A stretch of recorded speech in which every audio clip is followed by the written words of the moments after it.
Taking the front strut out when the spring rests on the inside of the turret or inner wing or the bodywork on a Jaguar X-Type 2001 to 2009.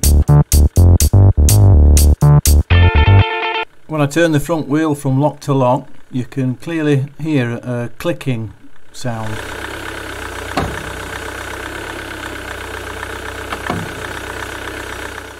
From the top of the turret on the strut, which is a pretty good indicator that the bearing's gone or the spring's bust. So when you've got the strut ready to take out, before we undo the bolts inside the engine bay on the turret,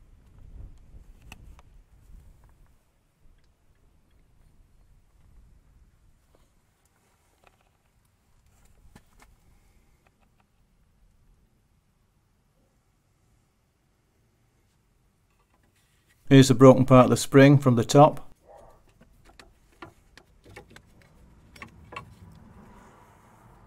And here's the bearing that's all fallen down. So there's nothing that the spring is seating on other than the turret.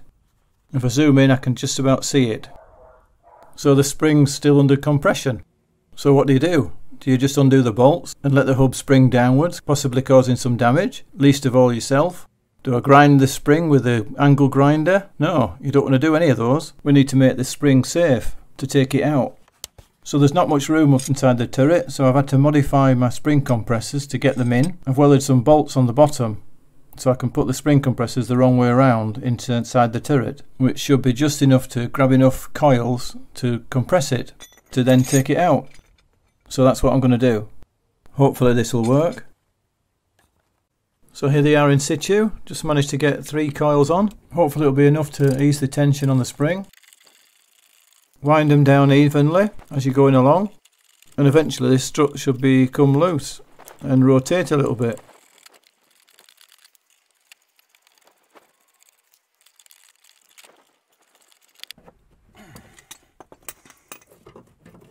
Yep, that's loose now, so the spring end isn't resting on the inside of the turret. So only now I can undo the bolts inside the engine bay. If you look closely, you can actually see the scour marks, scratches with the metal showing through on the body, on the turret. There's also a bit of rust, so I'll have to sort all that out. Sometimes you have to be careful with these, make sure you don't strip them if they're too tight, or they can come loose in the mounting.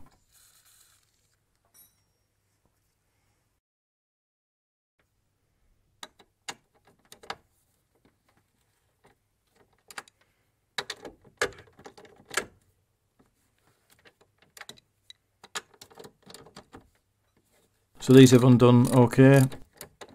Undo them evenly. And now I can hold the strut and take the weight on with one hand, and on the other hand I can take off the nuts. And don't lose them down the engine bay. Removing the strut from underneath the wing. Lower the strut underneath the wing, being careful not to damage any rubber joint covers. Here's the strut with the hub attached. I want to keep the rubber dust cover. That just hooks onto the bottom of the strut. So I need to take the top nut off so we can put a new bearing on. And you need a swan-necked ring spanner and an Allen key. 18mm ring and 6mm Allen key. Once you break it loose, it's fairly easy to come off.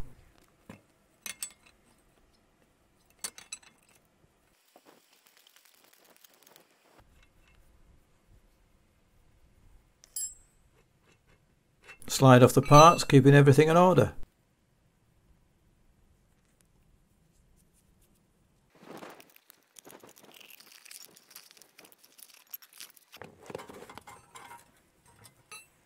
Then it's just a question of getting some thick gloves.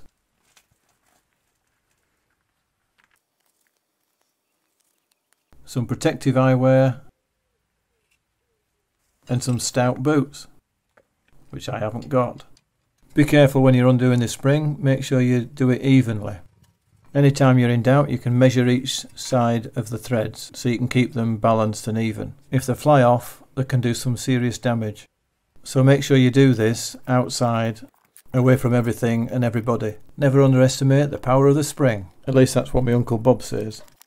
So I hope this video shows that you can actually put the spring compressors in situ, so you can be able to safely remove the strut, at least without it flying out from underneath the wheel arch and landing on your foot. If you like this video, give us a like and thumbs up, and if you haven't already subscribed, consider subscribing, and I'll see you on the next video.